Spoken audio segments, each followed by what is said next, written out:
Bismillahirrahmanirrahim. Assalamualaikum warahmatullahi wabarakatuh. Alhamdulillahirrabbilalamin. Wabihi nasta'inu ala umrid dunya waddin.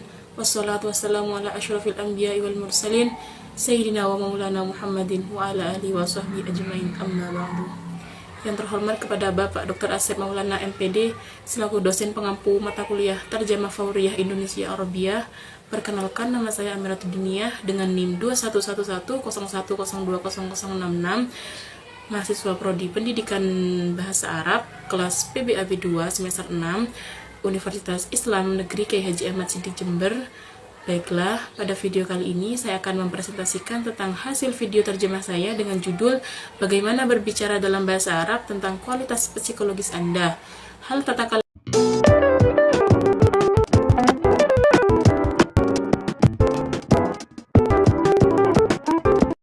أولا نبدأ بالحديث عن الصفات النفسية. أنت عندما تريد أن تتحدث عن صفاتك النفسية، ما هي الجمل، ما هي الكلمات التي يمكن أن تساعدك أو أن تساعدك في الحديث عن نفسك؟ هناك الشخص العصبي، الإنسان العصبي أو الإنسانة العصبية، فيقول أنا شخص عصبي فأغضب بسرعة، أحيانا أنفجر كالبركان. طبعا هنا الشخص يتحدث عن نفسه أنه غاضب. متى يتحدث الإنسان بهذه الصورة؟ عندما يغضب الإنسان. Ketika Anda ingin berbicara tentang kualitas-kualitas psikologis Anda, apa kalimat-kalimatnya, apa kata-kata yang dapat membantu Anda dalam berbicara tentang diri Anda sendiri? Orang yang gugup akan berkata, saya orang yang gugup, saya cepat sekali marah, kadang-kadang saya meledak seperti gunung berapi. Tentu saja di sini orang tersebut berbicara tentang dirinya sendiri seolah-olah ia sedang marah. Seseorang mungkin menjelaskan kepadanya bahwa dia adalah orang yang karakteristiknya cepat marah, sehingga teman-temannya atau orang-orang yang dekat dengannya tidak marah kepadanya. Dan kadang-kadang ketika seseorang ingin mengenal seseorang dan berkata kepadanya, tetapi Anda harus tahu bahwa saya adalah orang yang cepat marah dan gugup. Untuk mengenal seseorang, dia berkata kepadanya.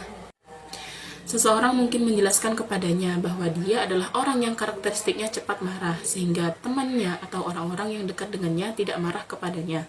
Dan kadang-kadang ketika seseorang ingin mengenal seseorang, dia berkata kepadanya, tetapi Anda harus tahu bahwa saya adalah orang yang cepat marah dan gugup. Untuk mengenal seseorang, dia berkata kepadanya, tetapi Anda harus tahu bahwa saya adalah orang yang cepat marah dan Anda dapat mengatakan bahwa saya marah. Artinya saya sangat marah, saya gugup untuk perempuan, saya marah untuk laki-laki, dan juga ketika seseorang ingin menikah. Seseorang ingin menikah dan dia menjelaskan kepada tunangannya sebelum menikah atau kepada keluarga tunangannya bahwa itu adalah salah satu sifat negatifnya. Dia akan jujur dan berkata, saya sedikit gugup, jadi kamu harus mengatasi kegugupan saya. الإنسان ويتفاجأ الإنسان من غضبه، فربما يبين له أنه إنسان من صفاته أنه يغضب بسرعة كي لا يتفاجأ به صاحبه أو يتفاجأ به المقربون منه.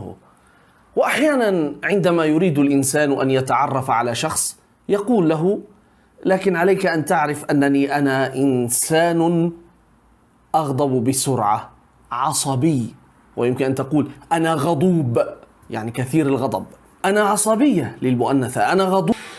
Hal ini dilakukan agar ia tidak mengeji istrinya ketika mereka berada di rumah yang sama. Tidak seperti orang yang pemarah dan tenang, yang mengatakan, saya orang yang tenang, saya telah belajar untuk menjadi bijaksana.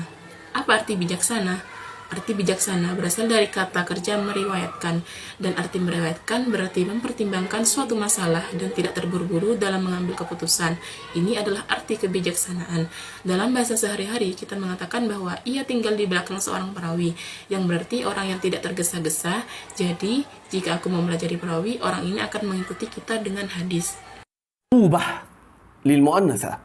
وأيضا عندما يريد الإنسان أن يتزوج فيبين لخطيبته أي التي يخطبها قبل الزواج أو يبين لأهل خطيبته أنه من صفاته السلبية هو يكون صادقا، يقول أنا عصبي قليلا، فعليك أن تراعي عصبيتي لأن. Dan ketika ia berbicara tentang dirinya sendiri, ia berkata, "Aku telah belajar ketenangan dari kehidupan, sehingga aku tidak lagi merasa bahwa hidup ini layak untuk disia-siakan dalam kemarahan. Maka aku melanjutkan hidup apa adanya, bahwa hidup ini sama manis dan pahitnya bagimu dan juga bagiku." Wacana ini adalah ketika seorang guru ingin mengajari muridnya untuk bersikap tenang. Narator ketika dia ditanya, "Dari mana Anda mendapatkan ketenangan ini?" Dia akan menjelaskan kepada mereka bahwa dia belajar ketenangan dari kehidupan dan mungkin berkata, "Saya orang yang tenang, jadi ayah dan ibu saya tenang." Dan ketika ia berbicara tentang dirinya sendiri, ia berkata, "Aku telah belajar ketenangan dari kehidupan, sehingga aku tidak lagi merasa bahwa hidup ini layak untuk disia-siakan dalam kemarahan. Maka aku melanjutkan hidup apa adanya, bahwa hidup ini sama manis dan pahitnya bagimu dan juga bagiku." Wacana ini adalah ketika seorang guru ingin mengajari muridnya untuk bersikap tenang. Narator ketika dia ditanya, "Dari mana Anda mendapatkan ketenangan ini?" Dia akan menjelaskan kepada mereka bahwa dia belajar ketenangan dari kehidupan dan mungkin berkata, "Saya orang yang tenang, ayah dan ibu saya tenang, dan saya dipengaruhi oleh mereka." Dan ada banyak contoh orang yang cemas. أنا أغضب بسرعة. هذا كي لا يفاجئ زوجته المستقبلية عندما يصبحان في بيت واحد. عكس الغاضب الهادئ، فيقول الشخص: أنا إنسان هادئ. تعلمت الروية. ما معنى الروية؟ الروية جاءت من روأة، من الفعل روأة، ومعنى روأة أي نظر في الأمر ولم يتعجل في اتخاذ القرار. هذا الإنسان الذي يتمتع بالروية. إذن هي تستعمل بمعنى الهادئ الذي لا يتعجل في اتخاذ القرارات، هذا معنى الروية. ورواء نحن بالعامية نقول يعيش في رواء، مروئ، يعني هادئ لا يتعجل. فإذا تعلمت الروية يتابع لنا هذا الشخص بالحديث. Saya adalah orang yang cemas terhadap hal yang berkaitan dengan laki-laki dan saya selalu cemas terhadap hal yang berkaitan dengan perempuan. Saya kurang tidur karena saya cemas terhadap segala sesuatu di masa depan saya. Saya cemas terhadap ujian saya, terhadap pekerjaan saya cemas terhadap cara mendapatkan pekerjaan, saya cemas terhadap cara mendapatkan uang, saya khawatir tentang memikirkan cara mendapatkan uang, saya khawatir ketika saya memiliki uang, saya khawatir tentang kesehatanku, takut kesehatanku akan hilang sehingga aku hidup dengan penuh kecemasan di sepanjang hidupku. Demikianlah kita telah menyebutkan 3 ciri dari ciri keempat, orang yang pelin-pelan, otak yang berubah-ubah, yang tidak terpaku pada satu hal.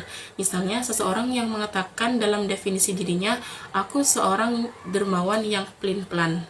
عن نفسه قائلا: تعلمت الروية من الحياة، حيث إنني لم أعد أشعر أن الحياة تستحق أن نضيعها بغضب، فأتعامل مع الحياة على طبيعتها بأنها تحتوي الحلو والمر، مرة لك ومرة عليك. هذا الحديث يكون عندما يريد أن يعلم إنسان طلبته الهدوء والروية، أو عندما يسأل من أين لك هذا الهدوء، فيبين لهم أنه تعلم الهدوء من الحياة. وقد يقول: أنا إنسان هادئ لأنني عشت في أسرة هادئة، فأبي وأمي كانا يتمتعان بالهدوء والروية فتأثرت بهما. وهكذا يوجد أمثلة كثيرة. شخص قلق، القلق الاضطراب، التوتر الدائم. Ini disebut mood swinger, yang berarti bahwa keadaan pikirannya kadang-kadang sedih, kadang-kadang bahagia. Jadi wanita ini berkata, "Saya adalah orang yang moody. Saya tidak bisa bertahan dalam satu kondisi sampai orang-orang mengatakan kepada saya bahwa hidup saya dengan cara ini akan sangat sulit." Tentu saja sulit adalah kata sifat karena ini adalah kata keterangan. Dan juga di sini orang yang berbicara tentang perubahan suasana hati mungkin mengatakan ini kepada tunangannya, kepada calon suaminya. أنا شخص قلق للمذكر، وأنا إنسانة قلقة دائما للمؤنث. نومي قليل بسبب كثرة قلقي من أي موضوع مستقبلي. أقلق من الامتحان، أقلق من الحصول على وظيفة، أقلق من التفكير بطريقة الحصول على المال، أقلق عندما يصبح عندي مال فأخاف أن يذهب هذا المال، أقلق على صحتي فأخاف أن تذهب، وهكذا أعيش قلقا طوال حياتي. هكذا نكون قد ذكرنا 3 صفات. الصفة الرابعة الشخص المتقلب، متقلب المزاج، الذي لا يثبت على حال. مثلا إنسانة تقول معرفة عن نفسها: أنا إنسانة متقلبة المزاج. متقلب المزاج متردد، مضطرب، هذا معنى متقلب المزاج. Dia menginginkan nasihatnya. Seseorang yang menginginkan nasihat tentang cara mengubah situasinya dan cara menghilangkan kecemasan, dia berbicara, menggambarkan situasinya. Dia mengatakan, saya orang yang rasional untuk laki-laki. Saya mengendalikan emosi saya seperti pengemudi mengendalikan mobilnya dengan setir. Saya mengendalikan pikiran saya dengan emosi sebelum saya mengambil pandangan. Mungkin seseorang akan datang kepada Anda dan memberitahu Anda seseorang akan hal buruk yang dikatakan orang lain tentang Anda. Jadi alih-alih langsung marah, Anda menghakimi pikiran Anda dan berkata, mengapa orang ini mengatakan hal buruk ini tentang saya? متحول، متغير، سريع التغير، هذا يسمى متقلب المزاج، يعني حالته مرة حزين مرة سعيد. فتقول هذه السيدة: أنا إنسانة متقلبة المزاج، لا أثبت على حال، حتى إن أهلي صاروا يخبرونني أن حياتي بهذا الأسلوب ستكون صعبة جدا. طبعا صعبة نصبناها لأنها خبر تكون. وأيضا هنا الإنسانة التي تتكلم عن تقلب المزاج ربما تخبر خطيبها بهذا الأمر، تخطب زوجها المستقبلي بهذا الأمر، تخبر شخصا: Saya penyendiri, saya tidak punya teman, saya tidak suka dengan keterasingan ini. Saya merasa malu di sekitar orang lain dan saya merasa tidak nyaman ketika berbicara dengan orang lain. Saya tidak tahu bagaimana cara keluar dari situasi ini. Orang lain mengatakan bahwa saya orang yang suka menyendiri, tetapi saya senang dengan kesendirian ini. Saya membaca, belajar, dan menulis dalam kesendirian dan tidak duduk diam. Jadi kita berbicara tentang kualitas psikologis seseorang. Dan seperti yang saya katakan, mereka memiliki situasi tertentu di mana kita mengatakannya, yang berarti bahwa kita tidak mengatakan kualitas-kualitas ini sebagai imbalan atau pekerjaan. تريد نصيحته، إنسانة تريد نصيحتها كيف تغير حالها وكيف تتخلص من القلق، فتتحدث واصفة حالها بهذا الأسلوب. إنسانة أخرى تقول: أنا إنسانة عقلانية، أو أنا إنسان عقلاني، أنا شخص عقلاني للمذكر، أتحكم بعاطفتي. أتحكم بعاطفتي، ما معنى أتحكم؟ يعني عندما أرى مشهدا يثير العاطفة لا أندفع فورا، أنا أتحكم كما يتحكم السائق بسيارته بالمقود، فأنا أحكم عقلي بالعاطفة قبل أن آخذ رأيا. ربما يأتيك شخص ويخبرك بأمر سيء قاله عنك شخص آخر، فبدلا من أن تغضب فورا تحكم عقلك وتقول: لماذا نقل هذا الشخص هذا الخبر السيء؟ Orang yang rasional tidak bertindak cepat, memiliki ketenangan yang kita bicarakan beberapa waktu yang lalu, dan tidak membiarkan apapun mengganggu suasana hati saya. Mungkin saya mendapatkan sifat ini dari ayah saya. Saya biasa melihatnya sebagai orang yang rasional dalam semua situasi yang dihadapi dalam hidup. Demikian pula jika kita berbicara tentang rasionalis juga, dan ada seseorang yang mengatakan saya seorang introvert, orang yang selalu bersama dirinya sendiri dan tidak ingin bergaul dengan orang lain. Introvert juga terisolasi dari orang lain. Baik, selanjutnya saya akan memaparkan strategi terjemah yang saya gunakan. Yang pertama, pungutan atau borrowing, di mana penerjemah mengambil ungkapan atau kata BSU ke dalam kata BSA tanpa penyesuaian ejaan dan pelafalan. Li'annani ishtu fi usratin hadiatin fa abi wa ummi kana yatamatta'ani bil hudu'i war rawiyati fata'atharu bihima. Karena saya tinggal di keluarga yang pendiam, saya orang yang tenang, ayah dan ibu saya juga tenang, dan saya dipengaruhi oleh mereka. Yang kedua yakni korespondensasi, di mana penerjemah menyamakan makna kata dalam BSU dengan kata BSA. Ahyanan anfajiru kal burkani. Kadang-kadang saya meledak seperti gunung berapi. Yang ketiga, transposisi, di mana penerjemah mengubah letak kalimat yang ada pada BSU agar dapat tersampaikan dengan baik. Awalan nabda'u bil hadisi anis sifatin nafsiyah. Pertama, kita mulai dengan membicarakan tentang ciri-ciri psikologis. Yang keempat, ekspansi, yakni penerjemah menggunakan perluasan kata dalam BSA. Di sini saya ada 4 contoh yang termasuk dalam ekspansi. Yang pertama, indama yuridul insanahu an yatazawwaju fayubayyinu li khatibatuhu ay allati yahtibuha qabla zawaji aw yubayyinu li ahli khatibatihi annahu min sifatihi salbiyah. Seseorang menikah dan menunjukkan kepada tunangannya, yaitu orang yang dilamarnya sebelum menikah, atau menunjukkan kepada keluarga tunangannya bahwa ini adalah salah satu sifat negatifnya. Yang kedua, contoh yang kedua, yakni ana syahsun qalikun lil mudzakkari wa ana insanuhu qalikuhu daiman lil muannasi. Aku adalah seseorang yang mengkhawatirkan hal-hal yang bersifat laki-laki, dan aku adalah seseorang yang mengkhawatirkan hal-hal yang bersifat perempuan. Yang ketiga, yakni waqad yaqulu ana insanun hadiun li annani ishtu fi usratin hadiatin. Dia mungkin mengatakan bahwa saya adalah orang yang pendiam, bukan karena saya tinggal di keluarga yang pendiam. Yang keempat, ana syahsun in izali la yujadu asdiqa uli. Saya adalah orang yang terisolasi, saya tidak punya teman. Strategi yang kelima, yakni literal, di mana penerjemah menerjemahkan kata demi kata sehingga dihasilkan bentuk terjemahan teks secara keseluruhan. Mutaribun hadza ma'na mutaqallibil mizaju mutahawwil mutaghayyir sari'ut taghayyur hadza yusamma mutaqallibil mizaju. Ini disebut mood swinger, yang berarti bahwa keadaan pikirannya kadang-kadang sedih, kadang-kadang bahagia. Selanjutnya saya akan memaparkan tentang kesimpulan.